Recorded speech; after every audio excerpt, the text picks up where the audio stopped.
Hello, everybody. I am Dr. Marianne Pinkston, and this is The Better Life with Dr. Pinkston. I have a really unusual topic and guest here with me today, and I'm very excited about it.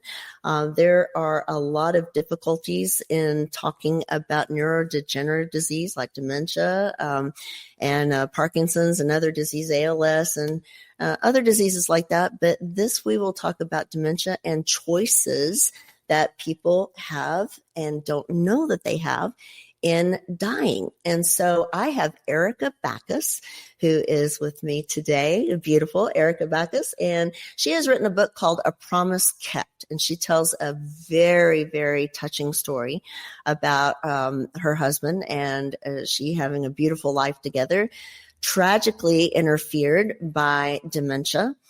And your husband had some interesting thoughts and choices that he wanted to make about his end of life story. And so you wrote a book about that, but you wrote it at 80, which I think is phenomenal. And you do not look 80, my dear. But welcome aboard. I'm glad to have you on. Well, I can start with the fact that John was healthy as a horse. I can count the number of times he had a cold on one hand in 41 years. Yeah. But in 2017, I started to notice that there were some things that were sort of weird that was going on with him. Mm-hmm. We were in Europe, and we were out touring the city of Vienna, and we're trying to get back to our hotel at the end of the day, and he had a paper map, mm-hmm. and he was turning it 90 degrees at a time, and John was a really good map reader.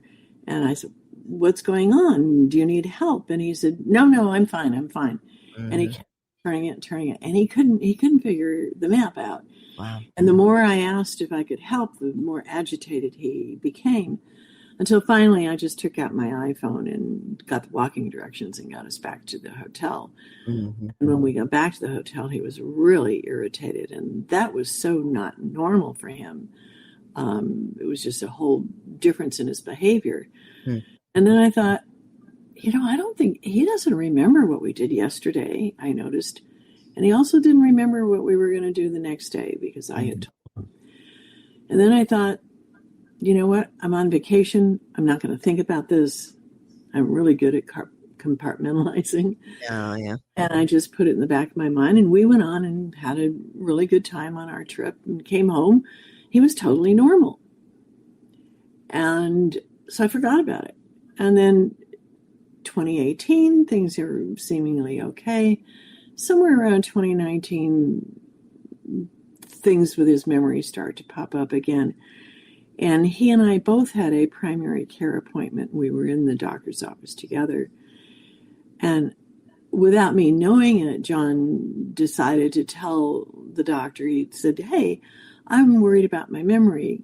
Mm. And the doctor said, "Well, I can do a little test here." And there's a standard memory test that primary care doctors do, count backwards from 10, spell work backwards.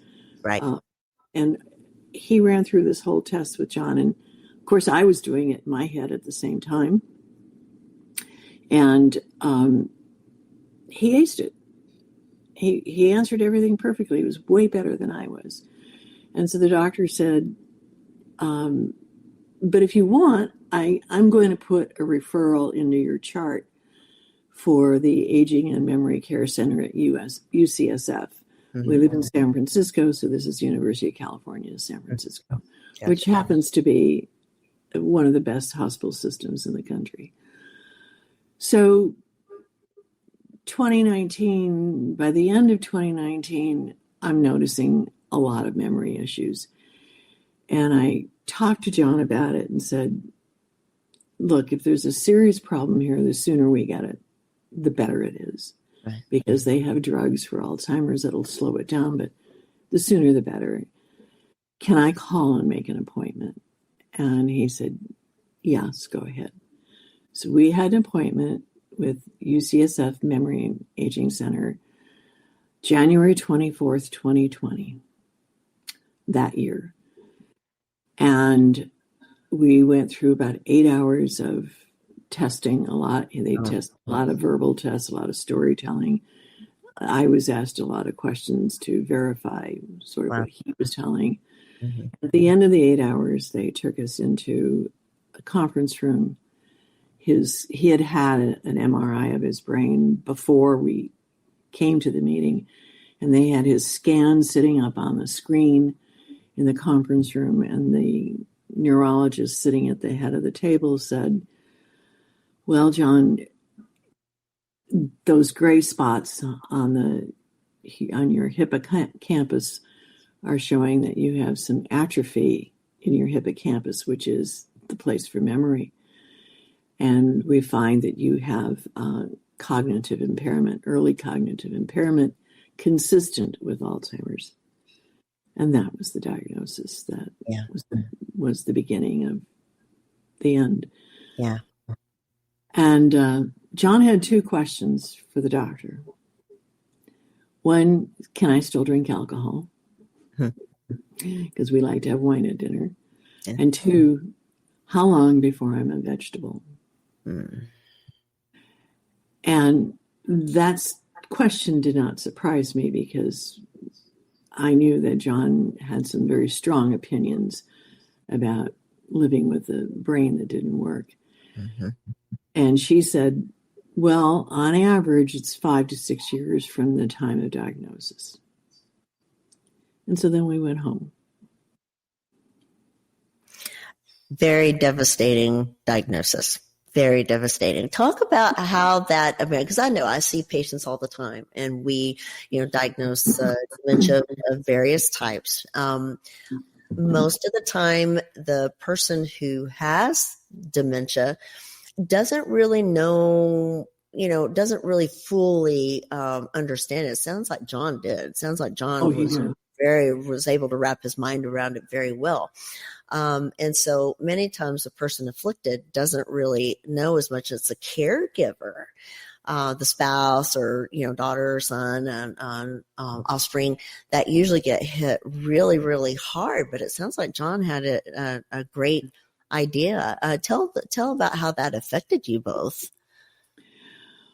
Well, first of all, my mom had early onset. So I knew a little bit about what it was like. Yeah. And he and I had talked about that all through our marriage casually, well, if that were ever to happen to us, what would we want to do? Right. And we both agreed that, that the end of Alzheimer's is a brutal end. It is. And neither one of us wanted to live through that. Mm-hmm. Although we didn't know what we would do about it. We would make these sort of silly comments like, well, we'll just take a bunch of pills and go to sleep, right? Which is totally unrealistic. But so, you set it aside. But the idea of that was pretty prevalent in John's thinking. And from the moment he was diagnosed, he started to talk about suicide. Wow.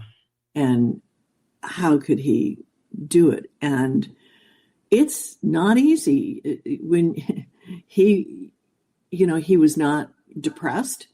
He was not, he was still mentally capable. And so you start thinking about, how do you want to commit suicide? And you can make so many mistakes with suicide that you wind up worse than if you hadn't tried anything. True. Absolutely. We talked about shooting, we talked about hanging, we talked about poisoning, we talked about jumping off the Golden Gate Bridge because we live right here. And it was just totally surreal. I was having these conversations with my husband and thinking, this isn't happening. And then, you set it aside because there's nothing you can do. Right. So you live your life, and we continued to live our life fairly normally for a long time because, John had, when you look back, he had mild problems in the beginning of Alzheimer's. He'd forget that we were going out to dinner, or he said something 2 or 3 times, or I remember later on, one of the major issues that happened was he played golf regularly on Thursdays with the same guys, going to the same golf courses. And he came home one day on a Thursday, 20 minutes after he left. And I said, "What are you doing here?" And he said, "I couldn't find the exit." That's hard. And that was just like, I try not to react because I didn't want to upset him. But that was a stab in my heart and another sign. I felt like I was collecting signs. Yeah. I was on constant alert the entire time he was living through Alzheimer's about evaluating his symptoms and what does this mean and where are we going and keeping records of what he was doing and not doing. And so I don't think I realized the stress that I had been under for so many years until it was over. But because, as I said, I was in this mode of evaluating him every day. Right. And I actually said in my book, I outsourced my brain to John. I got to the point where I could anticipate what he would be thinking or what he would be needing and give him what he needed or tell him what he needed before he ever asked. Interesting. I mean, we had been married for so long. I knew my husband. Sure, of course. Well, we're talking about a very controversial subject. Yes. There's a difference, and I want people to understand. There's a difference between, being suicidal and being hopeless and depressed, and having a frame of mind for that, and then ending a life based on and making a choice to end a life based on a terminal, diagnosis. I think many people are afraid to approach terminal diagnosis and what that means for them, whether it's maybe cirrhosis, liver failure, or a cancer. There are many different diseases, and we kind of cornered neurodegenerative now in Alzheimer's and ALS, which is another horrific end stage, terminal disease. And so, what were his thoughts and feelings? Why was he so strong and felt so strongly about that? That's an important question. It was totally consistent with his personality. He believed. And he communicated to me, if I don't have a brain, I am not a person. If I cannot give, then I don't want to be here. If I cannot contribute to my world, I don't want to be here. Interesting. For him, it was almost like a moral decision. Like, I don't want to take up space on this earth if I can't contribute to it. And he totally believed, which is true, that our brain is our person. Our brain controls everything about us. And he said, if I'm non-functional, if my brain doesn't function, I don't want to survive it. Interesting. I just have a body without a brain. Yeah. And he had also, John had been in the Army in Vietnam in the late 60s, early 70s. And he had commented to me several times that he had seen a lot of death, and it did not scare him. Somehow that experience impacted him in that way. Interesting. But more important than the lack of fear was the belief that I need to be a contributing human being to my society to be here. And we had grandchildren whom he loved. He was he took care of our grandkids when they were babies while the parents worked. He had retired fairly early, and he was very, very close to our grandchildren. And, for him to think about not being able to have that relationship was very painful for him. Absolutely. And what about many people approach that from a religious basis. Right. And so I'm sure that may have played a role too. Did that play a role for you guys? No. It did not. It did not play a role for either one of us. Yeah, and certainly religions do not approve of assisted suicide. Yeah. And also, one of the things that I was careful about was we didn't tell our friends what we were doing. We kept the circle. First of all, we didn't tell anyone in the family until we felt it was time and we had to. And then the circle grew from immediate family to extended family to nephews and nieces, but it was way down the line. Interesting. But we did not tell our friends. And we didn't do that because I didn't know what kind of reaction I was going to get. Understood. And there were two things. One is I didn't want John, who had a brain disease, to have to defend his decision. Sure. That would have been just totally unfair. Sure. And two, I didn't feel like I had the emotional bandwidth to not only protect him, but to protect myself. Absolutely. So we just didn't tell anyone. Interesting. Yeah. Definitely understood. Definitely understood, because that would bring, I think, a path, like you say, of emotional bandwidth that you would have to deal with on top of everything else. An intensely personal decision. Absolutely.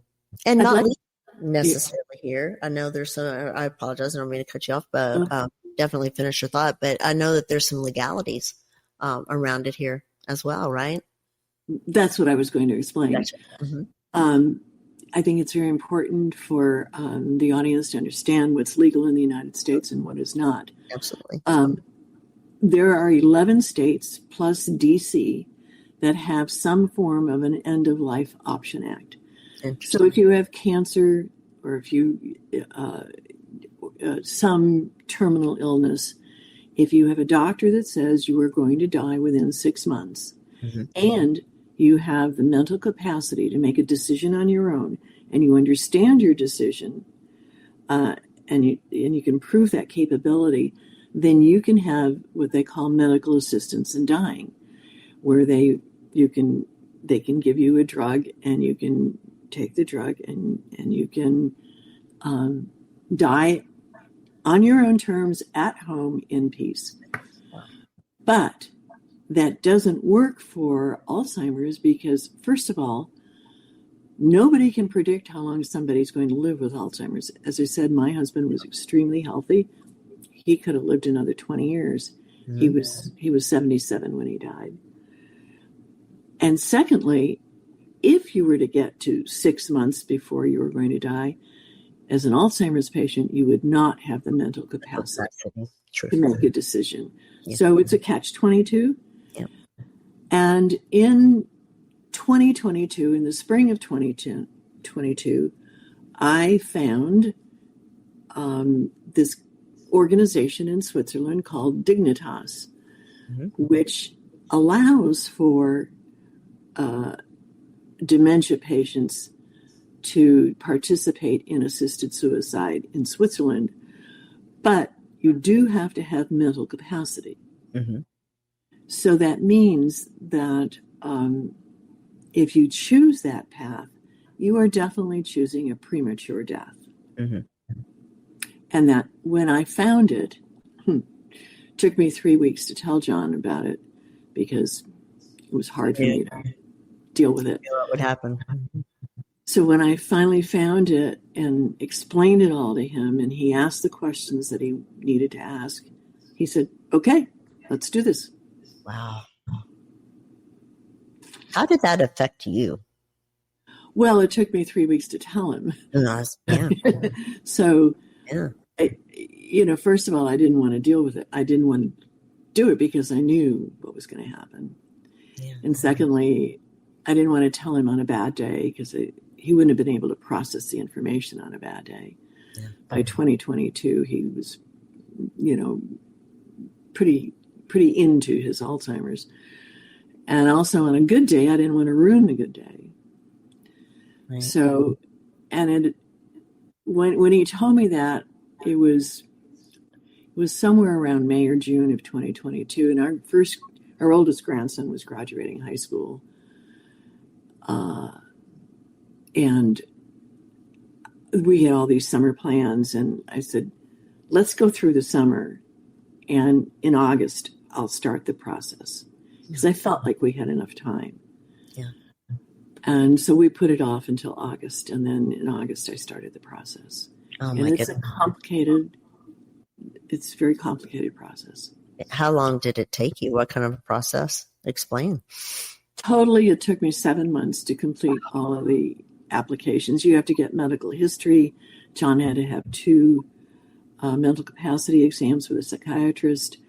John had to write a biographical sketch. He had to make a formal request to die. He had to, and this is all written, we had to get birth certificates, marriage certificates, all this stuff that who knows where they are, True. And every time you send something in, I did this all by email. Mm-hmm. Every time you send something in, I waited for the approval to come that I didn't want to get. Right. So sometimes they would send things back to me, and we had to change some language or something. Mm. One of the things that you cannot say at any time is that you don't want to be a burden to the family. Really interesting, because I would think that's kind of the primary reason for. Well, it can't be, because, and I agree with you, because that indicates you're under outside influence, outside pressure. Okay. And they won't do it if you're feeling pressured by the outside. Interesting. By someone else, like if I were to pressure him. Sure. On the other side of the coin, I think what you're saying is what I believe, is that it's so unrealistic, because anyone with that disease feels like they don't want to be a burden. Right. It wasn't John's primary reason, or at least, but I'm sure there was a time where he felt like, I don't want to be a burden. I mean, we had talked about, before I knew about Dignitas, we had talked about what we were going to do. And I said, John, I will take care of you. I will not put you in an institution. I will always take care of you. And he said, Erica, that's unrealistic. I'm a big man. You won't be able to handle everything. I said, then I'll hire help. I'll take our money and we'll hire help. I'll have 24-hour round-the-clock care, but I will not send you away from me. And that was sort of where we left it. I don't think he thought it was realistic, but I was bound and determined that I wasn't going to leave him. Yes. Yeah. I really would like to understand more about you and how your feelings were involved in knowing that this process ultimately would end his life early, and how, I think it would be safe to say maybe at times there was some relief to it. I don't know if that is, in somebody being, I just try to imagine myself in this situation. That's all I can do. And I imagine that, there's a lot of fear encompassed in watching somebody, slowly deteriorate and ultimately die and from dementia. But how did that affect you? John would ask me quite frequently. It's funny, when you have dementia, whatever you ask quite frequently. This is true. He would say to me, Erica, are you okay with this? Really? Bless his heart. And every time he asked me, I said, John, this is your life. You get to choose what you want to do with your life. I cannot tell you what to do. Wow. And I stuck to that. And I knew that had I said, please don't, he wouldn't have done it. Really? And then I would have had to live with knowing I was forcing him to live out a life that he didn't want to live. Interesting. So very interesting. I made, and I did, and it wasn't like I didn't believe that. I do believe it was his life, and it was so consistent with how we lived our marriage. Mm-hmm. Our marriage was, we were very close, and we did lots and lots of things together. And the book describes all the travels and fun we had together. But we also believed in the independence of the other person. Mm-hmm. And we gave each other the freedom to be who they were and to make the choices for themselves. I quit in our marriage somewhere 3 jobs, none lasting more than 3 months in a row. Really? And I would come home one day and say, well, I quit that one. And he would just look at me and go, okay. Hey. and until I found the right place for me to be. But he was never going to impose his will on me, and I tried not to impose my will on him. And we made marital decisions we made together. And there were compromises, certainly. And, sometimes I lost and sometimes he lost, but we learned to make the compromises. But so this telling him this is your life was totally consistent with how we lived our marriage. Understood. It'd have to be, I guess. That's amazing. Wow. I am so enthralled. Oh, this is an amazing story. We have to take a very short break, and I hate to do this to you, but tell people where they can find you and your book quickly, and then we'll take a short break.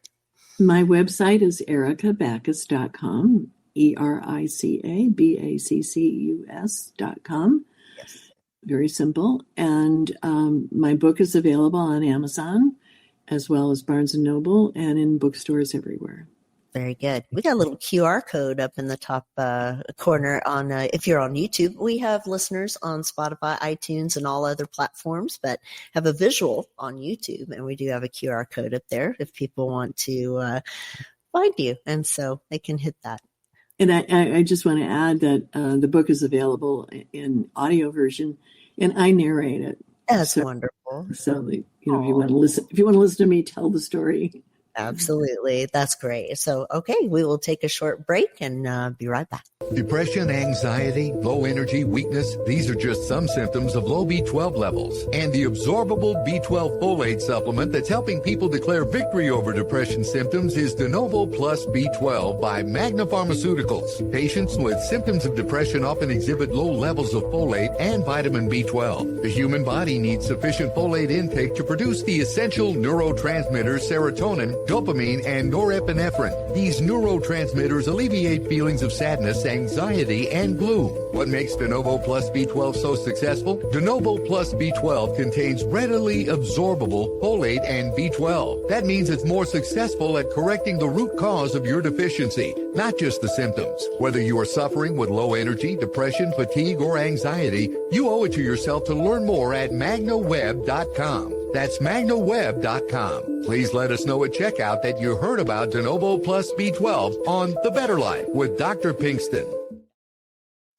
Welcome back. I'm with Erica Bacchus. We are talking about your book, A Promise Kept, and very intensely and deeply into a discussion on handling, not only dementia, but the course of a terminal disease and in between two people who loved each other very much. And then we were talking about giving him his individuality and decision to do this. So I guess this is kind of the deep, dark part, getting through this. How did you guys get through this? How did you manage? Oh, it was really hard. I think that I got into task mode. I'm a very good person at doing tasks. And I think I got into that mode and just did step 1, step 2, and tried really hard to maintain a positive attitude as much as I could. Today is a day that we have together. Today is a gift. But there were days where I have an adult son who lives in Chicago and a sister in Wisconsin who I'm very close to. And there were days I would just call and just sob, when a new plateau was reached. John seemed to be stable for a while, then a new thing would happen. And I knew that time was running out, Right. And, I started to isolate myself from friends because the only thing that was in my head was Alzheimer's. And I thought, that's all that's going to come out of my mouth. And people don't want to hear about it, so I started to refuse, invitations to go socialize with my friends, and I needed to stay home with John. I had one crazy incident where I was at the theater with a friend of mine, and John didn't feel up to going. And I decided in my brain that John was going to commit suicide at home that night while I was in the theater. Oh. I mean, I started to get really wacko. And I got so anxious. All I wanted to do was go home. I was going to go home. And I started imagining what it would be like if I walked in the house and found him. And when I finally got home, I told him what was going on in my head. And he said to me, Erica, I would never do that to you. So, but that was, so there were all kinds of things that were going on emotionally with me. Sure. Most of the time, I did a pretty good job of staying in the present and dealing with what had to be done that particular day. Yeah. As we drew closer to the end, it became harder. I had no idea how I was going to walk. I keep thinking walk the plank. Well, how I was going to walk onto that airplane. I thought, I don't know if I'm going to be able to do it. Wow. One of the things that I could not do is I could not make the airplane reservations. Really? I just couldn't fathom calling the airlines and saying, I need this many tickets to go there and this many tickets to come home. Oh my God. Oh, and I called a friend of mine who is a travel agent, and I knew that I could trust her. But before I called her, I thought, what am I going to do? I'm going to call her and say, oh, by the way, John's going to go and die, and I need you to make me airplane reservations. I thought, who does that? How can I do that? And it's exactly what I did. And I called her up and I said, I'm going to ask you to do me a favor. And two things. It's very sad. And also I'm asking you for complete confidentiality. Right. And I knew that I could trust her. And she did it for me. Wow. So how did you get on the plane? Hey, John held my hand. Oh, bless you. And what was really strange is we got to our seats and I looked at the seats and I said, honey, we're in business section. This is not right. These aren't our seats. And he looks at the thing. He says, yeah, it is, Erica. This is the number. We're in the right seat. I thought, and he was right. And I thought, great. Here's the man with Alzheimer's who could figure out what seat we're in. When we arrived in Switzerland and we were staying at a hotel outside of Zurich, and the Swiss Alps were in front of us and the Lake Zurich was in front of us. And John stood in front of these big glass windows in front of the dining room and said to me, are we in Costa Rica? Oh, yeah. We had been to Costa Rica. Yeah. And I just looked at him and thought, yeah. Okay. I said, no, honey, we're in Switzerland. Yeah. I think that's something I think is important to tell people that I figured out that nobody told me is when you are the caretaker, you're the wife of somebody who has Alzheimer's. I learned very quickly not to try to correct him. Yeah. I didn't want to hurt his dignity. and I didn't want to insult him. Sure. And who cares on most of this stuff? There you go. There you go. You know, a lot of times we'd be out to dinner with people, and John would tell the story that he had all the facts wrong, and I'm sitting there thinking, so what? Right. You know, years ago, in my normal marriage, I might have said, "Oh, honey, you know, that didn't happen in January. That happened in March." Right. But when he got sick, I realized it's not important. Right. And so when he said, "Are we in Costa Rica?" I needed to answer the question. Yeah. But I didn't. But I just said, "No, honey, we're in Switzerland." Yeah.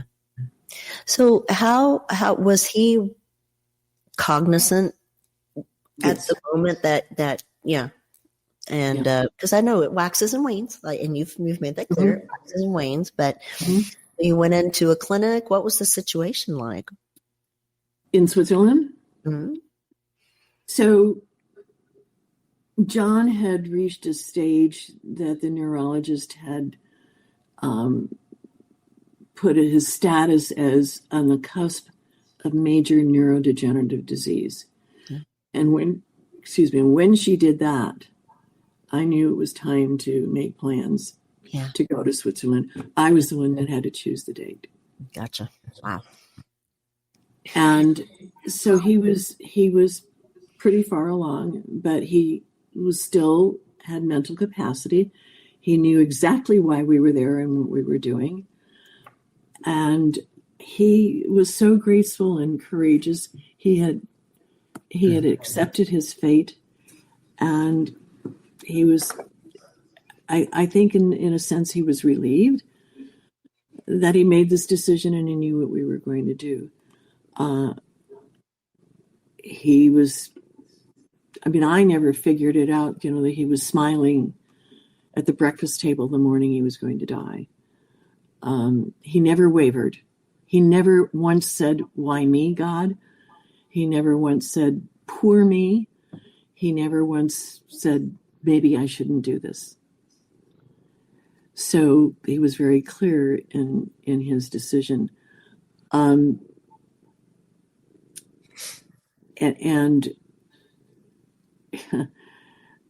the process that caused him to die is you drink this pentobarbital, sodium pentobarbital.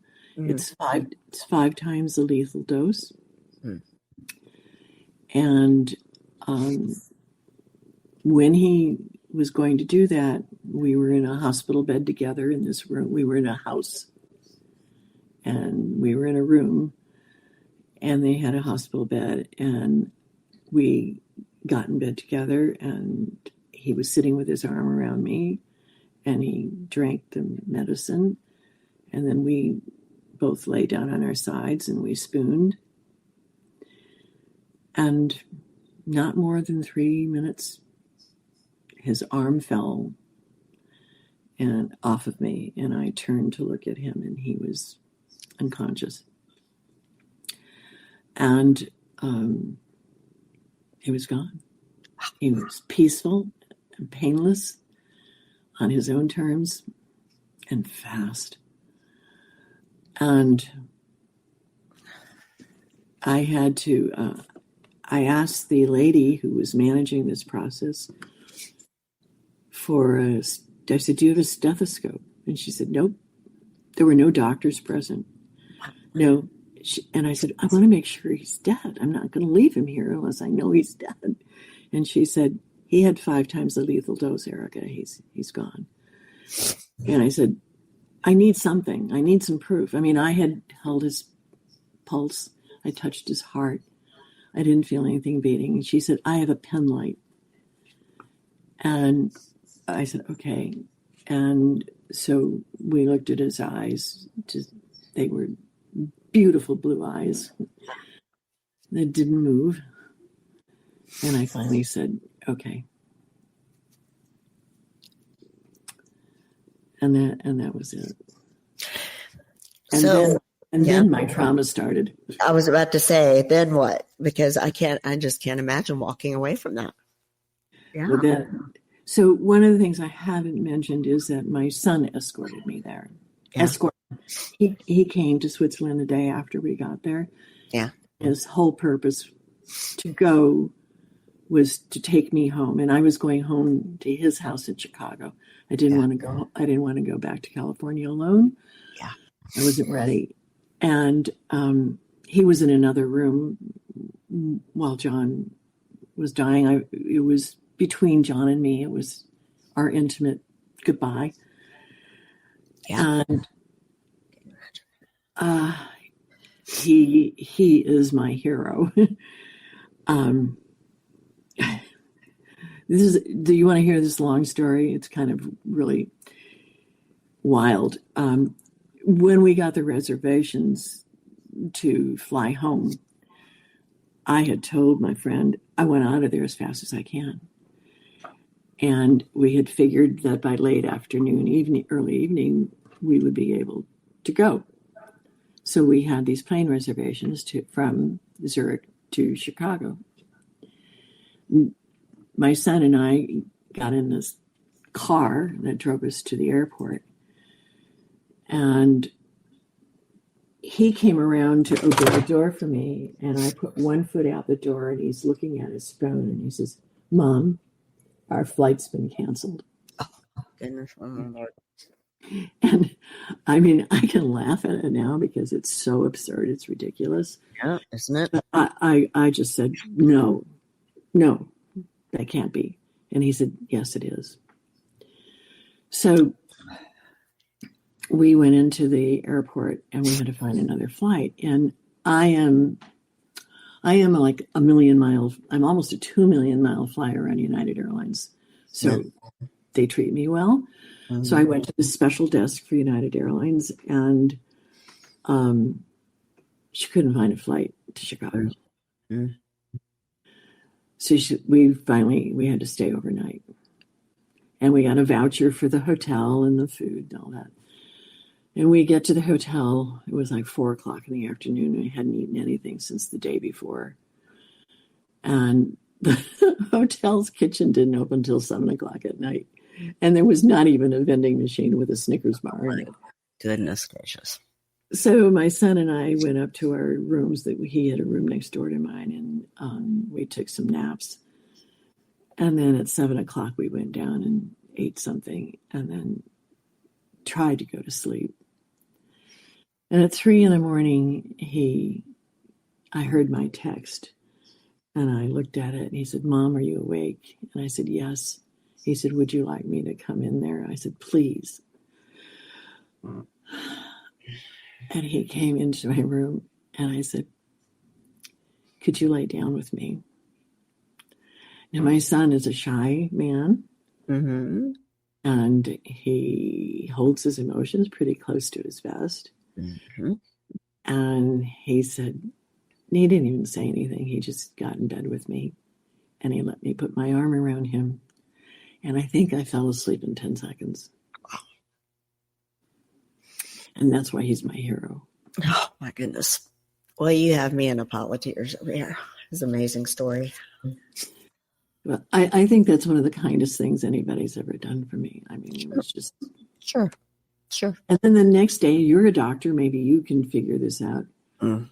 I could barely walk. I don't know what my body was doing, but it wasn't walking.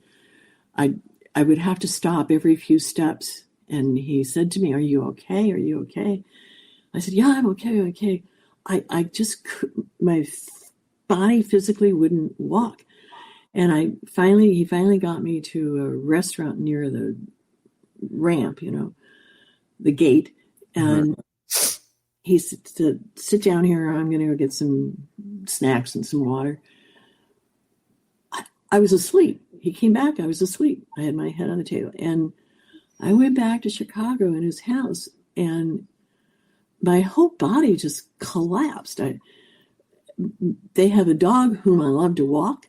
And one of my grandsons would say, "Come on, Grandma, let's go walk Finn." And I walked a block with him, and my grandson said, "What's wrong with you?" "I ski." I'm a snow skier. No. And I thought there's something terribly wrong with me. But, eventually I got back to normal. I think you were just so strong for so long and just so exhausted. I think your body knows when to say when, and you just finally let yourself go through the experience. I think out of everybody, you probably had to be the toughest of all. Well, John said to me many times, Erica, this is going to be harder for you than it is for me. It is for you. Yeah, I believe that. And I would say, no, that's not true. You're the one who's dying. I'm the one who's going to live. He says, no, this is harder for you than it is for me. I think this is an important point for many people to understand. I'm watching a good friend and her mother go through this process. For 30 years, I've watched patients and their families do this. And it usually falls on one person in the family, and it's usually a sibling, but I mean, a child. But, if you have a loving, wonderful spouse and you watch them go through it, the caregiver gets the brunt of all of it, and the emotions too. It seems like people with dementia and Alzheimer's lose a little bit of their emotional capacity around it.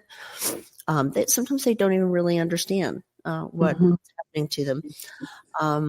They become a child at times. You just have to be a parent, right? In a lot of ways, and just put your foot down and lead them what you know is right for them and take care of them. And it falls on the caretaker much. I tell people about a book. I hope you're okay with this.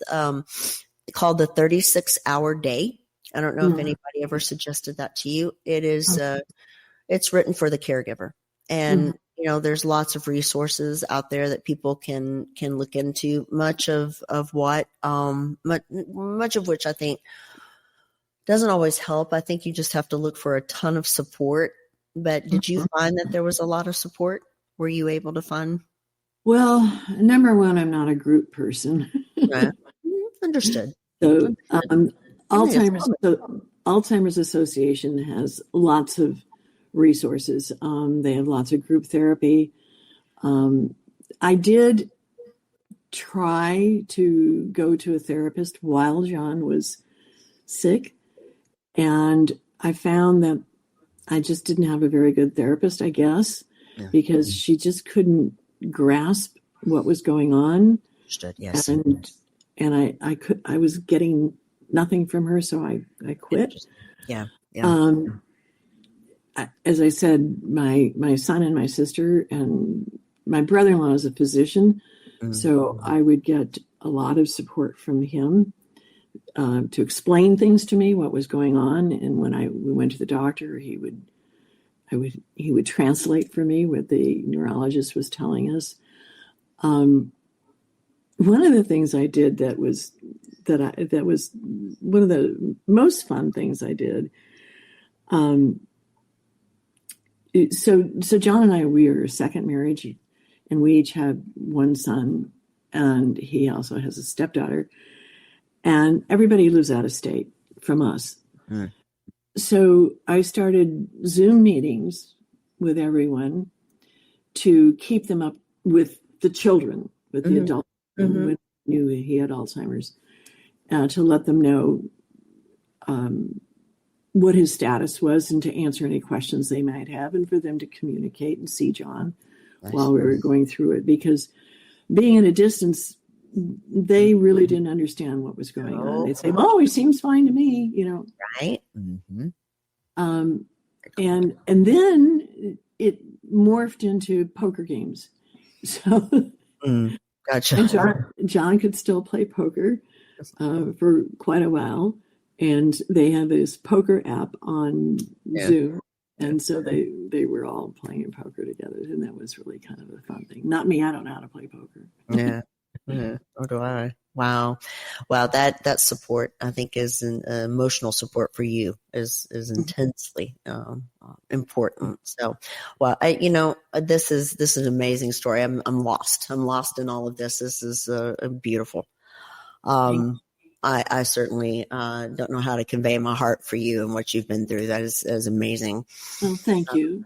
incredibly touching story. So I really hope people will, take a listen, take a look. You said it was available in audio and reading and all.